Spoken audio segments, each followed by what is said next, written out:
Good afternoon. It's Friday, the 22nd of July, 2016, just after 1 o'clock. Welcome to UK Column News. I'm your host, Brian Gerrish. With me in the studio, Mike Robinson, and we will be joined by live Skype link by David Scott from Northern Exposure. Well, the weather is overcast. It's very warm. There's a slightly threatening feel to the air, possible thunder, I would have thought. Probably appropriate weather for the political scene at the moment. But don't be concerned, because the government's got your human rights at heart, and certainly some of the bigger bankers seem to be particularly interested in helping people along. Yes, but we're going to start with immigration. So here we've got George Soros writing in Foreign Policy magazine, saying that really Europe as a whole just needs to suck it up, keep the immigrants flowing, because otherwise it's going to collapse in a big heap. This is the last chance, according to Soros, to fix Europe's refugee policy. He's saying the refugee crisis was already leading to the slow disintegration of the European Union. Then on June 23rd, it contributed to an even greater calamity, Brexit. So Brexit is absolutely caused by immigration and nothing else. We don't worry about sovereignty or any of the other issues. It's just about immigration. Both of these crises, he said, have reinforced xenophobic nationalist movements across the continent. So it's racism and xenophobia. Absolutely. And so unless we keep bringing them in, keep destroying their own countries so they're forced into Europe, unless we do that, Europe is going to collapse. And men like Sir Peter Sutherland, of course, encouraging that along as part of UN-type policy. Indeed. Yeah. And of course, as you said, right at the heart of UN-type policy is human rights. And here is the Human Rights and Democracy Report. Now, this was published in 2015, and we did cover it at the time. And just to remind everybody, Philip Hammond, who was the Foreign Secretary at the time, said, on Human Rights Day last year, I explained that the Foreign and Commonwealth Office had mainstreamed human rights, making it a core part of everyday work of all British diplomats. As Baroness Analey sets out in the foreword, good governance, the rule of law, and respect for human rights are not just goods in their own right. They are also the fundamental building blocks of economic development, and thus a more stable, peaceful, and prosperous world. Yeah. So human rights are goods, Brian. Well, I'm feeling reassured by that statement. Good. Okay, well, that's good. Well, here is the update. This is the Human Rights and Democracy Report. And let's look at some of the countries that we are putting human rights and democracy into.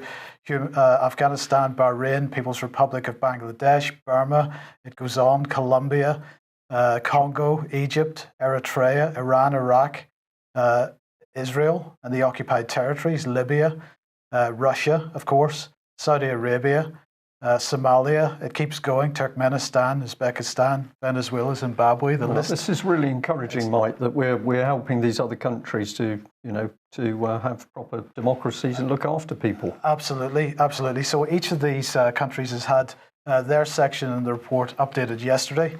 So let's have a look at a quote from Baroness Analey, from the Saudi Arabian report. And I just thought this was quite interesting, because she said, we're very concerned, this is regarding Saudi Arabia, we're very concerned by the use of terrorism legislation to quell political dissent in the country.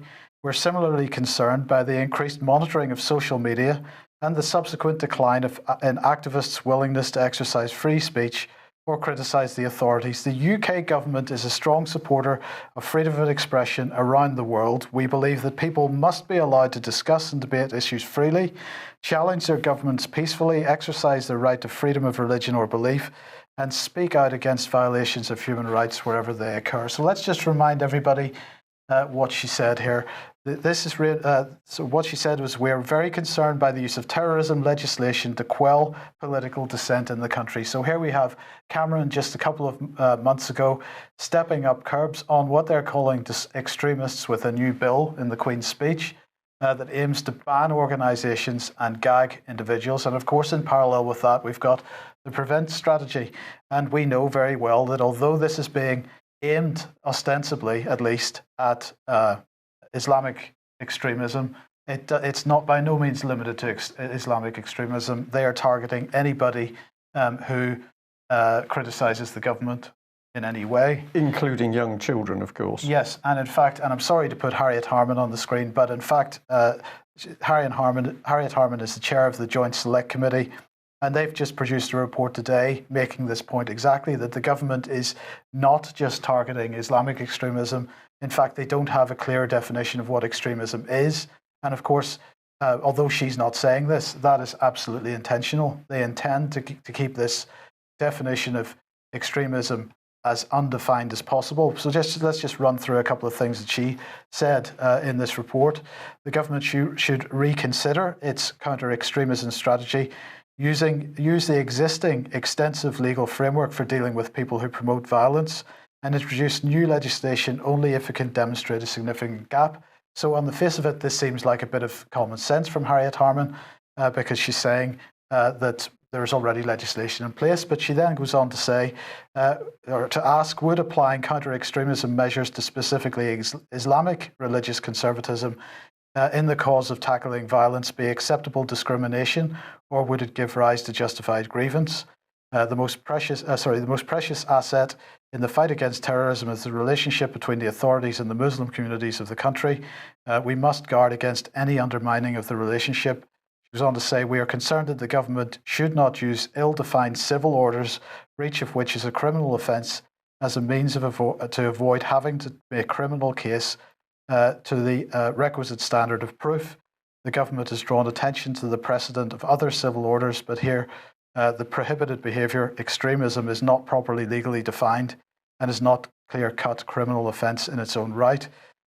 And so then she ends up by saying the difficulty around these issues should lead the government to tread with great care for fear of making the situation worse, not better. And I think that's absolutely what they intend to do, make the situation worse by simply not defining extremism, because that lets them target a broad brush of organisations and critics rather than just what is perceived as being Islamic extremism. That's absolutely true. We'll just add the other little pointer, of course, is that Harriet Harman either deliberately or inadvertently was giving assistance to to PI, the paedophile information exchange. So we couldn't quite sort that little organisation out. But if you criticise the government, you're on the potential terrorist list. Right. And remember what they said, what Baroness Analey said. If we'll put this one up, Theo, please. This is the secret GCHQ spying program. Baroness Analey said, this is about Saudi Arabia, remember, we're similarly concerned by the increased monitoring of social media and the subsequent decline in activists' willingness to exercise free speech or criticise the authorities. And here, as I say, we have multiple reports that shows International Business Times in this case. But we had multiple reports over several weeks earlier this year discussing the fact that GCHQ is absolutely making social media one of the central parts of their intelligence gathering operation, with a view to using that to identify people that might be extremists, perhaps. Yeah, so that naturally discourages people from free speech. Well, I had the unique experience, Mike, in America. That was last year of talking with a gentleman. He said he was particularly interested in all the information that was coming out about ISIS and terrorist threats. And he then said to me, but I don't go researching it on the internet because my government's watching me. So that was the comment from a US citizen. And of course, we've got exactly the same thing happening here. Theo, if we could just come back live, please. Thank you. Perhaps we should bring in David Scott. David, well, you're in a unique country now with no separation of the powers whatsoever. What do you make of these latest global developments? Yes, Scotland is the model. It's joined up government taken to the ultimate degree, and there's no separation between police, government, any branch of government, education, health. They're all one big organisation, and they will share your data and they will spy on you. Your intro there reminded me very much of a speech given recently by our recently departed Prime Minister, who said that for too long we've been a passively tolerant society, saying to our people, as long as you obey the law, we will leave you alone. Quite the most chilling short extract from a Prime Minister's speech that I can remember. Yeah, with the emphasis on the word we and who we is or who we are. Well, let's move on and see how this unfolds. And yesterday I had cause to do a little bit of research, which brought me to a Mirror article that was written a few months ago, but had then been recently updated. And here's the headline. So we've got fears ISIS want to carry out door-to-door massacre in UK countryside, sparking new rural anti-terror plan. And let's have a look at how this was portrayed with some very emotive images. So we've got rural tranquility and peace with that screaming headline. And then we put a picture of the bad guys. I thought that was Tintagel Castle in the background of the ISIS men, and then I realised that that couldn't possibly be true. So we got fears ISIS want to carry out door-to-door massacre in rural areas targeting holiday facilities. And what has been the response of this sort of hype about the so-called terrorist threat?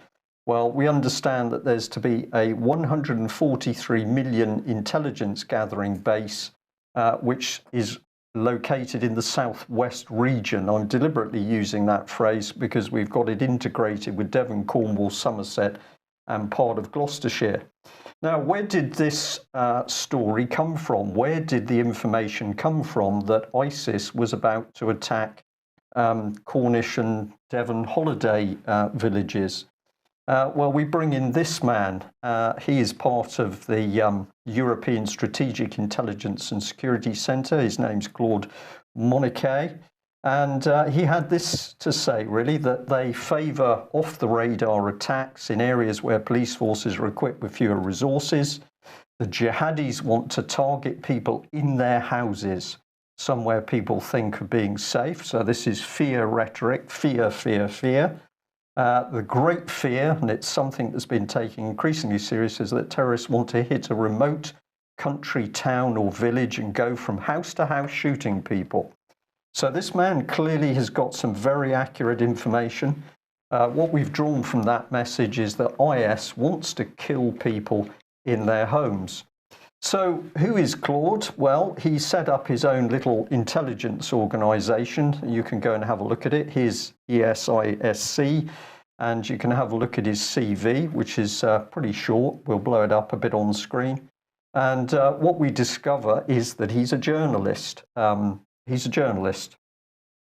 He claims that he specialises in intelligence matters. Our own intelligence analyst says, quote, that really he's a two-bit media advisor, manipulating and the media overselling his own expertise. And he set up a little organisation which he's now claiming is on a par with the formal French MI6 or the equivalent of MI6 DGSE. So this is a media man who briefs the media.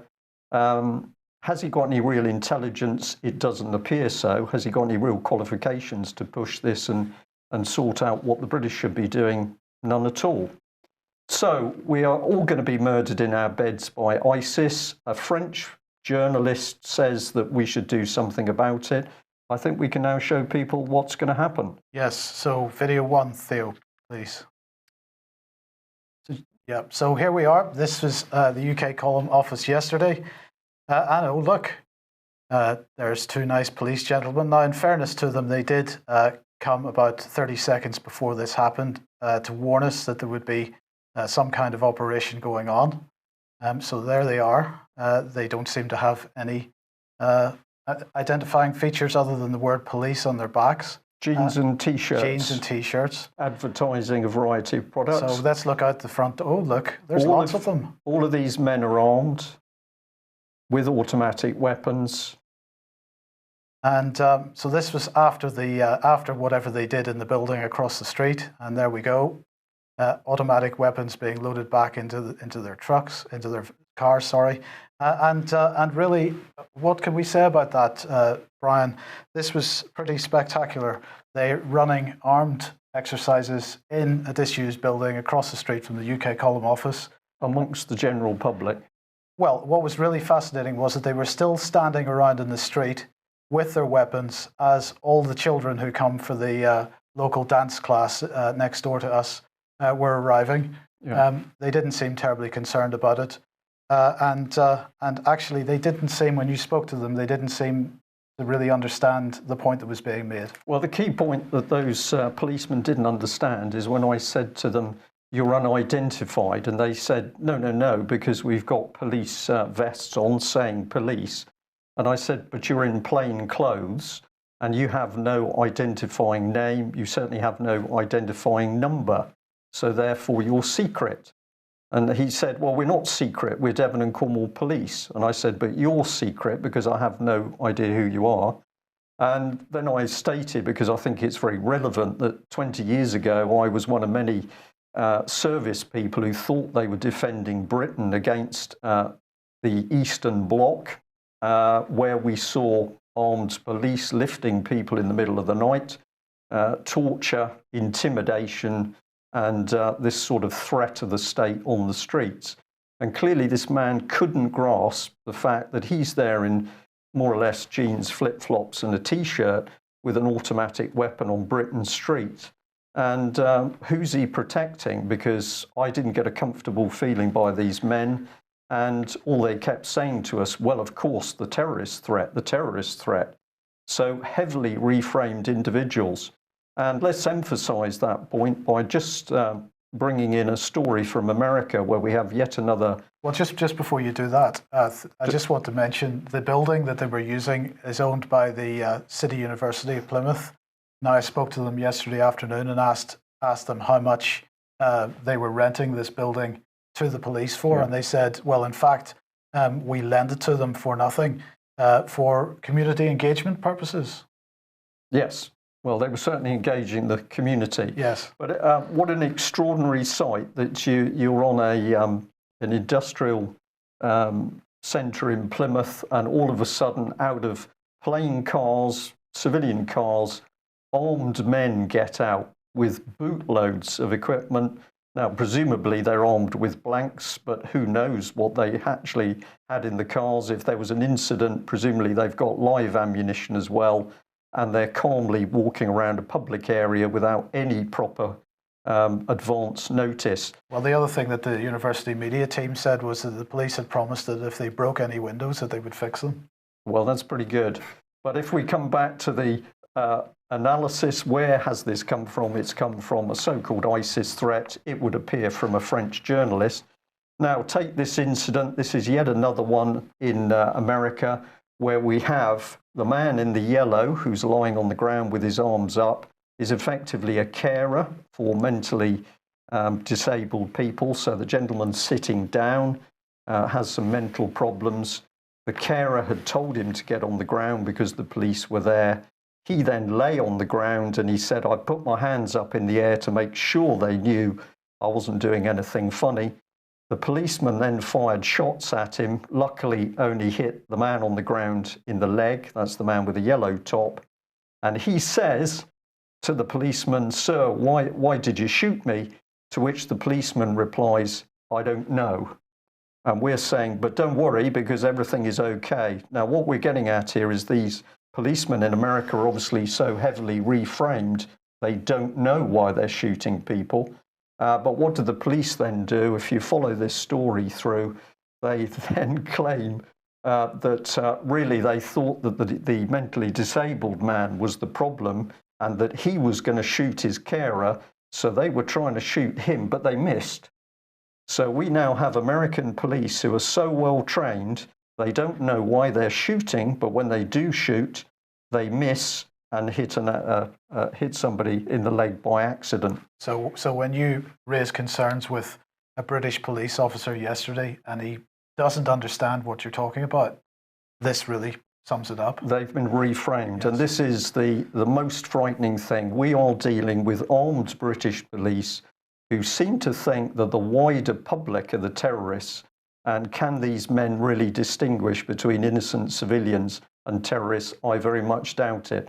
There used to be a joke that one of the most dangerous things in the world was a sailor with a weapon, with a rifle or a machine gun. But I quite honestly look at the standard of some of Britain's armed police at the moment, and I see some frightening individuals. David, we'll give you an opportunity to comment, because you haven't seen that clip before. It was quite an interesting day in the UK column. It certainly seems to have been. And how, tell me, Brian, how pleased were the police to find out that they had been exercising right outside your front door? Was that a surprise to them? Well, they didn't actually realise that. One of the things that happened early on is when we took some photographs, as we were perfectly entitled to do, a particularly aggressive individual shouted out, "No photographs, no photographs." He didn't give any explanation as to why that should be, but it was quite threatening, quite intimidating. I don't think they had a clue that they decided to have an armed response exercise out of one of Plymouth's leading media outfits. Yeah, I suspect not. Of course, no photographs will be part of the agenda, that they will be reframed to think that everyone's a threat. Anyone photographing them, well, you could be a terrorist, Brian, and you could be planning something evil and nefarious in your terrorist hideaway. It's the same reason that in Scotland, if you're stopped by a policeman, he will give you his number, he will not give you his name. And when I asked, last time I was pulled over by a traffic cop for driving my own car in a perfectly reasonable way, but late at night, so that was suspicious, I asked him what his name was, and he wouldn't tell me. And when I asked why he wouldn't tell me, it was in case I tracked him down in his home and did something evil to him. So that's the level of fear that's been programmed into our police force.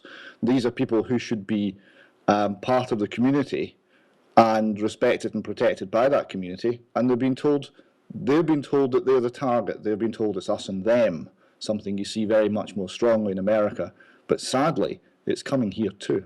Right, and I would just add to that, David, that several years ago a lady contacted me and said that her police husband had changed, his personality had changed after a diversity course with the police.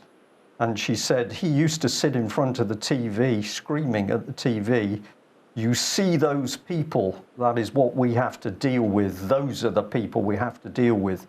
And he wasn't talking about terrorists, he was talking about ordinary members of the public. This is very, very dangerous psychological reframing.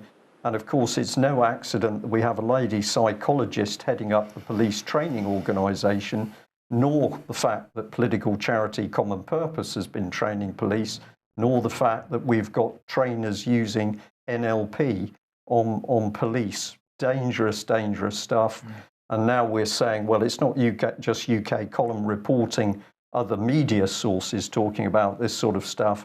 We had the experience about seeing a large number of men, there must have been at least 20, possibly 25, all with automatic weapons, include at least one woman, there might have been two, and they were very aggressive people.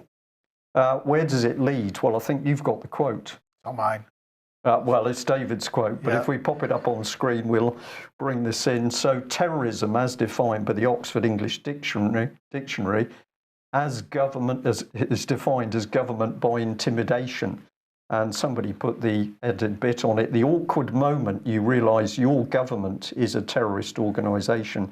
And of course, this is exactly what we're now seeing. It is our own government that is the threat, whilst we're being lured to believe that it's immigration, it's the Muslim community, it's IS, it's Al-Qaeda, it's ISIS, it's Daesh, or any other name they cook up from the day to day. Outrageous. Sorry, Theo, that's it. It's one of the examples of Twitter really coming to the fore and allowing people to put out powerful ideas. Government by intimidation, and I'd like people just to remember that as we look through other aspects of the news today. Government by intimidation is what we're seeing. The name person scheme is government by intimidation. You speak to parents in Scotland, I want to assure you they are intimidated. The Docherty case is government by intimidation. We see it more and more and more. And of course, armed police were used to take away the Docherty children. Yes. Sorry, Mike. Go ahead. Go ahead. Right. Well, we know what this sort of government wants to do, and that is to make sure it shuts down all criticism or investigative journalism. Very interesting to see that it's bye-bye to Exaro, and reported here in the Daily Mail. An interesting part of the article is this: the unregulated website came to prominence in 2014 after publishing claims by a suspected serial fantasist known as Nick. Now, there's a double whammy going on here because, of course, we've always said that Exaro was part of the government system because they would never report on the key abuse cases. They wouldn't touch Holly Gregg. They wouldn't comment on Hampstead. They wouldn't comment on Melanie Shaw. They would only follow what was happening in Westminster. And it appeared to us that they were actually assisting the government in the cover-up, and now they're being shut down. What do you make of this one, Mike?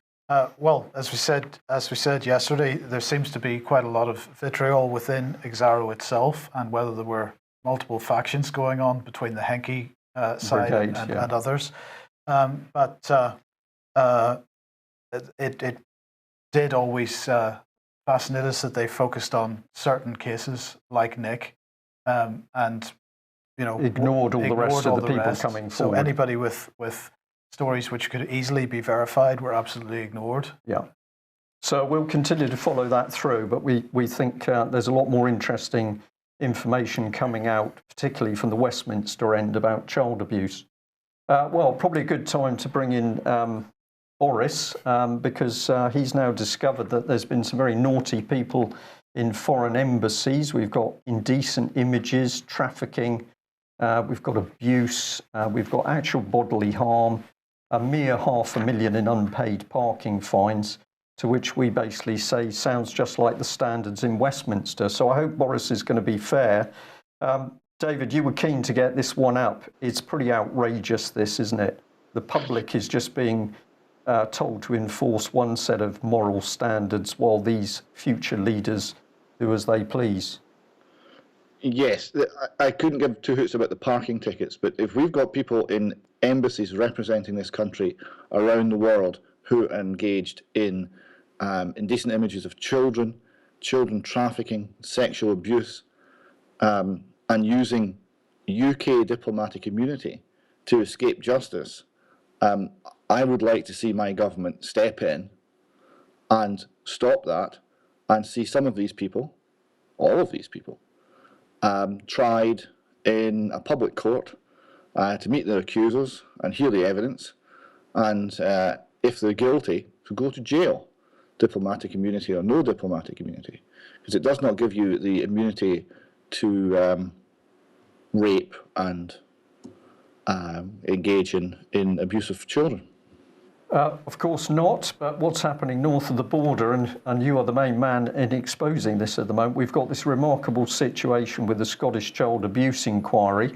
Let's have a look at this headline here from the Herald Scotland. We've said inquiry with no chairman, no problem, because that's the reality. The chairman has stepped down. We've got a leading member of the panel step down.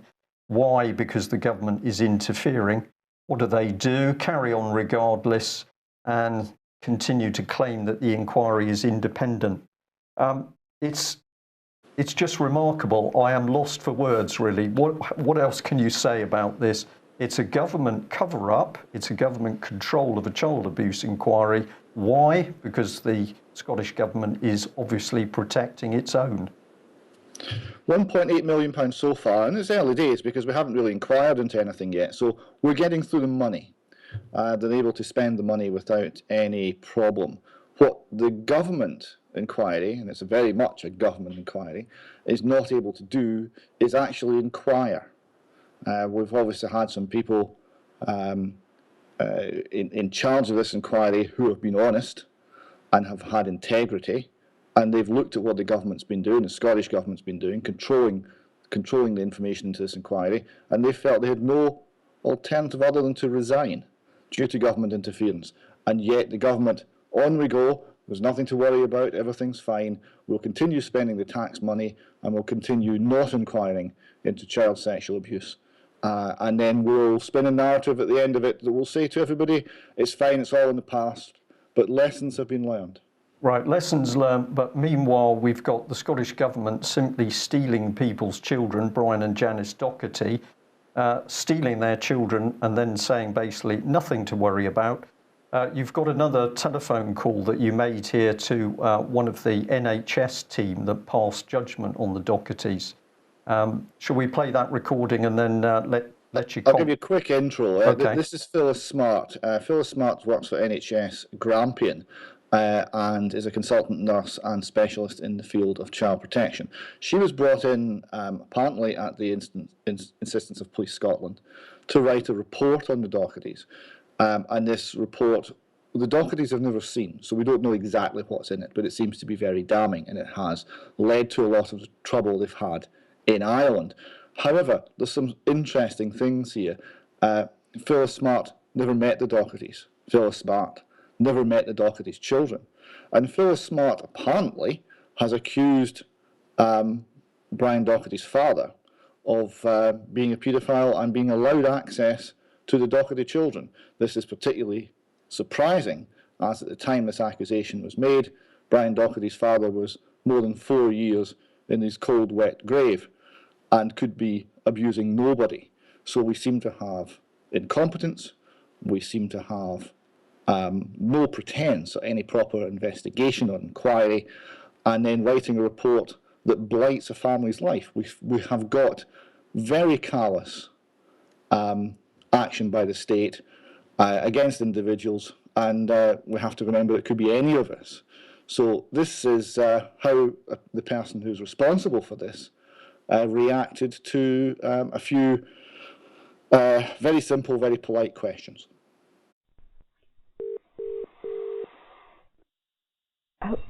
Sorry, hello, Phyllis Smart speaking. Good morning, Phyllis. My name's David Scott. I'm a journalist. I've been looking at the Docherty, Brian and Janice Docherty case. I wonder if you could help me with a few questions, please. Sorry? Say that again? You're a journalist? Yes, I've been looking at the Brian and Janice Docherty case. Right, okay. Could you confirm that you were the author of a report about Brian and Janice Docherty and the children?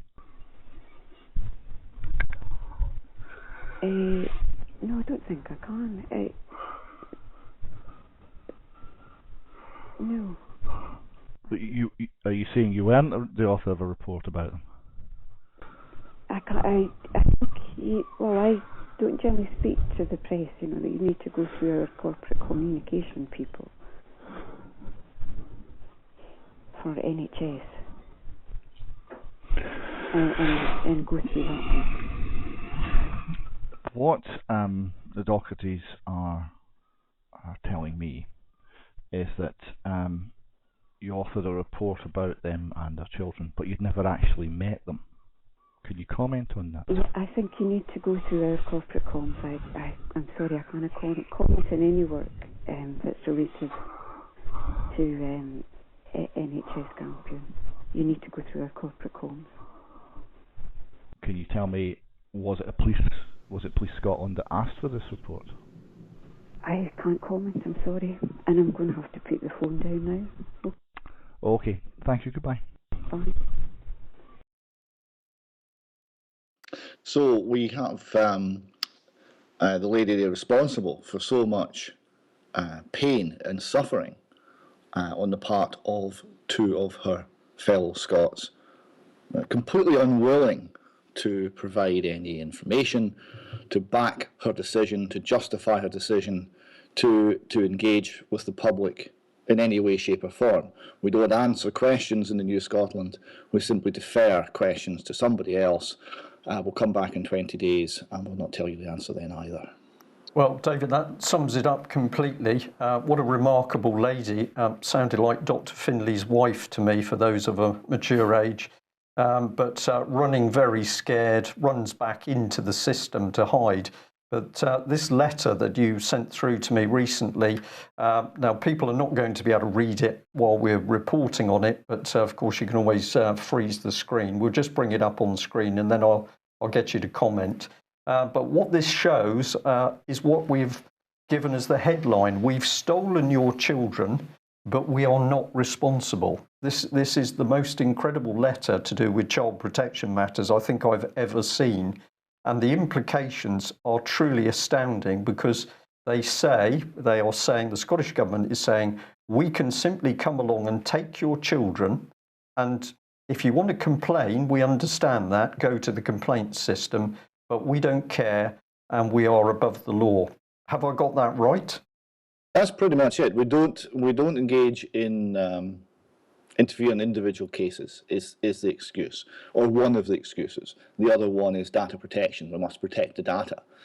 So we can't talk to you and we can't interfere, and everyone's independent. Although the Scottish Government is completely joined up and there are no functional departments as entities anymore, we still have functional departments when it comes to wanting to avoid the blame. It's and one of Nicola Sturgeon's current nicknames is Elsie, because whenever things go wrong, it's someone else's fault.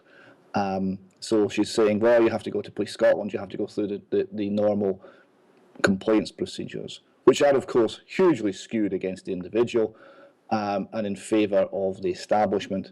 And we're talking extreme situations. We're talking people whose lives are at risk, people whose children have been seized in a foreign country, and the government, which claims repeatedly ad nauseam to represent the Scottish people as a single Borg-like entity, says, I'm very sorry, you're an individual, we can't help, go away. Yeah.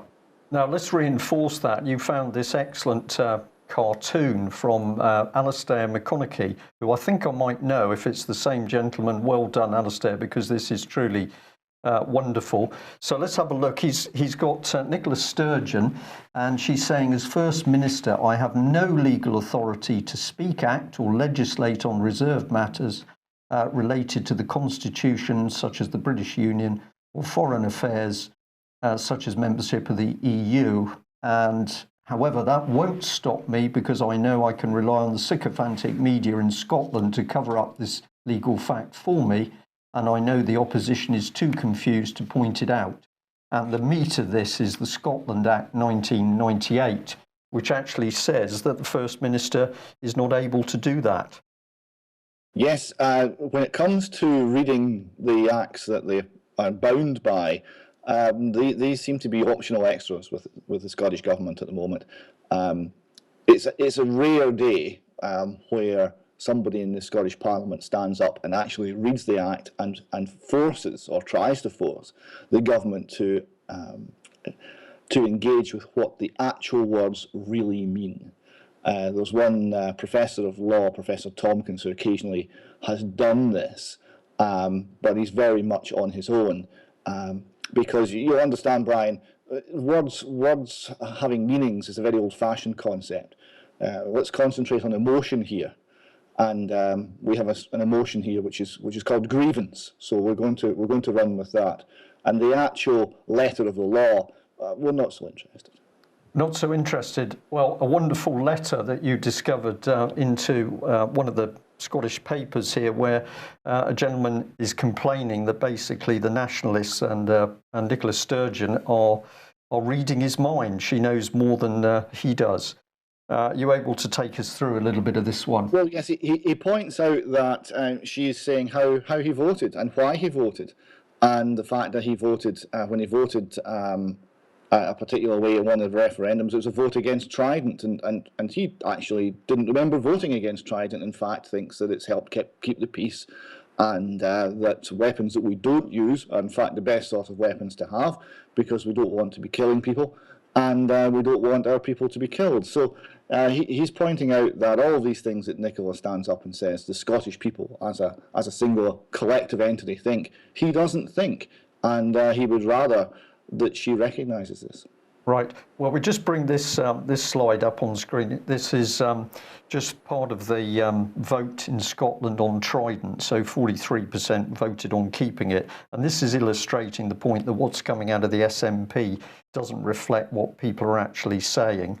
And of all but one of the Scottish MPs voted to not to replace Trident. So this is no relationship at all to the views of the people of Scotland, and you wouldn't know that from the rhetoric that's coming forward. I'll stay silent. Yes. Okay, moving on to financial stuff then. Philip Hammond, of course, he is our new Chancellor of the Exchequer. He is in Scotland, I believe, and speaking to sorry, I'm talking rubbish. He's in China. Is there any similar sort of countries? Yes, I wouldn't worry. He's in China, and he We're more totalitarian than they are, Mike. Yes, so he was speaking to Sky and saying that he's going to reset fiscal policy if he deems it necessary, and he's going to do it in the light of economic data which will emerge over the coming months, showing us what is happening in the economy post the referendum decision. So I wonder what that could be, David. Well, we've got lots of links with China now in Scotland, and post Brexit now that would mean normally we would have free trade. I'm not sure. What has he got in mind? You see, some of the people who know what's in our future might surprise you. We're coming up to that. It seems to be the banks who have the firmest view as to the future path of our economy. Yes, indeed. But it's interesting that he's suggesting that he's going to make this decision to reset our fiscal policy based on what happens following Brexit, in light of the IMF's latest admission in this article that Britain's economy is growing despite Brexit doom. We were told, I'm sure you recall, Mike, that before we voted for Brexit, that we were all wrong to think that it was a wise thing to do because the IMF said so. The IMF, with its wonderful record of economic prediction and forecasting, which would involve never having anything right, as far as I can recall, since the organisation was founded, certainly since we came off the last remnants of the gold standard in '71. But how much of this growth, David, is genuine growth, and how much of it is just a reflection of a devaluation of sterling?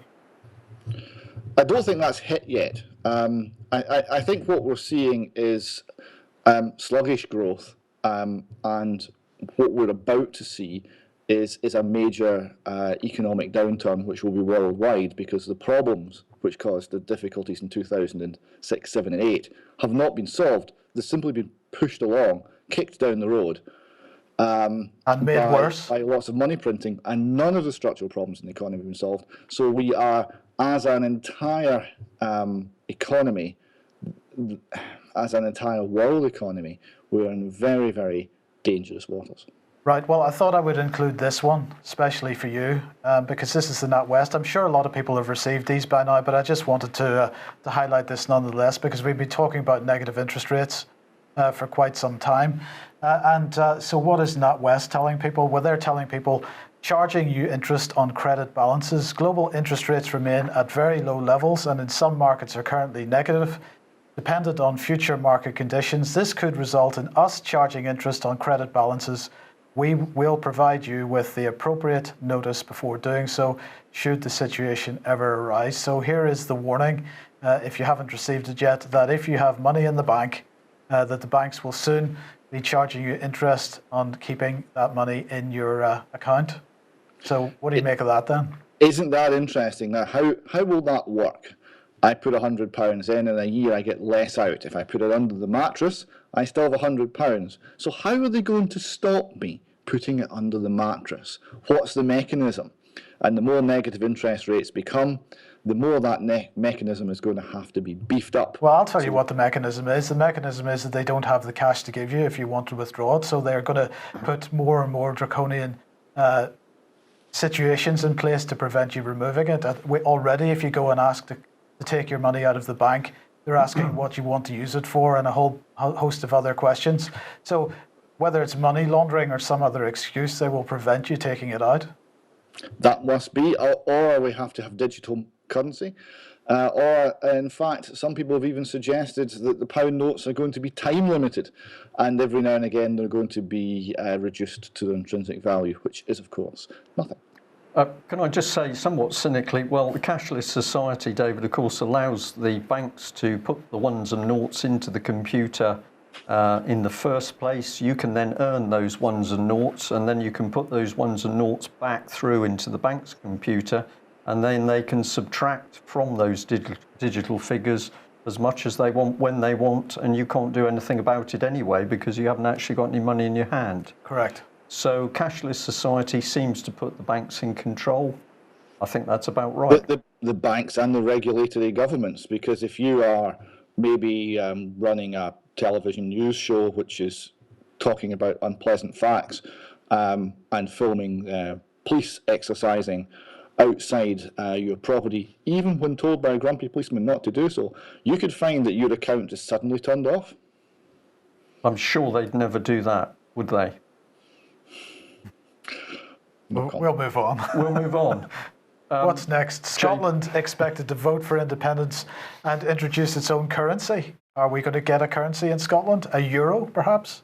Well, this is JP Morgan, and JP Morgan seem to know even more than the Scottish National Party. JP Morgan even know the date. This article says that we're leaving the EU in 2019. How do they know that, Mike? Oh, perhaps because it was their decision. Well, it's a very interesting date because 2019, so that's 2 or 3 years hence. The chances of the current world economy not having an enormous crisis between now and then are actually quite slim. So we're going to have to go through a crisis and still have a Brexit. So there'll be plenty of excuse not to have a Brexit. In fact, there's a distinct possibility we'll be having an entirely new currency system worldwide before then. Remember the Economist cover page with the phoenix rising from a pile of burning dollar bills with a $10 gold piece around its neck and the date 2018. That was quite an interesting magazine cover. Yes. So perhaps before we get to Brexit, we'll have a new world currency. Well, can I just say that if we put this currency on screen, because the Bank of Scotland here clearly predicting that you're going to be in charge, because that looks very much like you without a beard in the future. No, that's a comedian called Kevin Bridges. And he suggested in the immediate aftermath, I mean immediate, sort of like the night we voted in the 2014 independence referendum, he suggested that if we go independent, we should have our own currency, and we should call it the smackaroony, because with the smackaroony you can have a recession but never a depression, because it sounds quite jolly to be down to your last 5 smackaroonies. Right. Good. Okay, well, we'll just emphasise the point without dwelling too long that we got a report from the Telegraph here that Nicola Sturgeon will discuss using the euro, but we say, no, it's the euro, maybe, maybe not. Yeah. So I think we've covered that one. And you produce this, you can have your smackaroony. This one here, this is doom and gloom that independence would bring 5 years of cuts. I don't know where that comes from. There was a report from a SNP representative, Commons Treasury Select Committee, and he was talking in an article for the London financial newspaper City AM. The Scottish Government need to cut spending to deal with the economic consequences of leaving the EU. We can't, sorry, David, I'm just going to smile and say, I just can't understand how Scotland or England or Wales or Ireland ever operated as countries before the EU was invented, because apparently you can't do anything without the EU. It's so how did we actually run? I just can't remember. It's Well, there's 2 aspects to this. One, that clearly the EU is just a giant money pit, and there's nothing we can't do outside the EU that we can within it. And that this rhetoric against Brexit is simply politicking. But there's a bigger truth here that's starting to come, into view. We were told in Scotland to vote for independence on the basis of lots of free stuff. You could have whatever your little heart desires in an independent Scotland. It was going to be a land of milk and honey, and that's how it was sold. And now they're having to admit that, well, actually, we might have to revise that. Now, the truth of the situation is the West, the entire West, is bankrupt. If you look at any government anywhere across the so-called free world, in the developed economies, it's a sea of red ink. The post-war consensus, the post-war settlement, the welfare state, the basic idea that we can have a society and there will be no losers, is manifestly bust, and we're seeing signs of that everywhere. One aspect of this is, yes, if we had an independent Scotland, in order to be a success, you would need to cut the state by at least 25%, probably closer to 50%. You would need to gut it with a machete. Now, when you see what the state does, that could be okay, but of course there's no political party actually being honest with the people about the real state of the finances. Indeed. Well, at that point, we'll just give you a very brief comment on some advice which has been printed here with zero hedge, but basically it's somebody saying, if you look back to the French Revolution, what did it do? Well, it introduced complete madness. The French Revolution, particularly its radical phrase, was the classic manifestation of modern leftism and served as the model for still more radical revolutions around the world more than a century later. And it goes on to talk about them guillotining statues to make their political point clear. So is this where we're headed as we look at Nippy's particular brand of democracy north of the border? Yeah, just to finish up on that, that was an article originally taken from Mises.org, and it's written by Lou Rockwell, who is the founder of the Mises Institute, so it's well worth looking out. He finishes here, he said, leftism is, in short, a recipe for permanent revolution and of a distinctly anti-libertarian kind. It's not just anti-libertarian, it's anti-human. And as we look around governments of all colours in this country, we can see that anti-human aspect constantly coming to the fore. Right. Well, on that happy note, we started on the lack of human rights, we've ended on the lack of human rights, and we've had the advantage of showing a little bit of what a real police state is and the fact that it's not just in UK, it appears to be here in Plymouth. David, thank you very much for joining us as always. Thank you. We will absolutely stay on the Docherty case because this case has been so important in showing people the evidence that their children are no longer safe from the state in any shape or form. That must be a terrifying prospect for any parents, any families in UK. So we'll continue to report on that. And we're going to say, if you like, if you're one of our viewers and listeners, you like what we're doing, please consider subscribing. That helps us a great deal. We do need some further income in order to support people who want us to report what's happening, but they are themselves without any form of finance. So if you're one of the free subscribers to UK Column, please will you consider going on to one of the subscription regimes, because that will be great help to us. And of course, the more we can report, the more we can be of help to you. Thanks very much for joining us. We will be back at the same time on Monday. Take care. Bye-bye.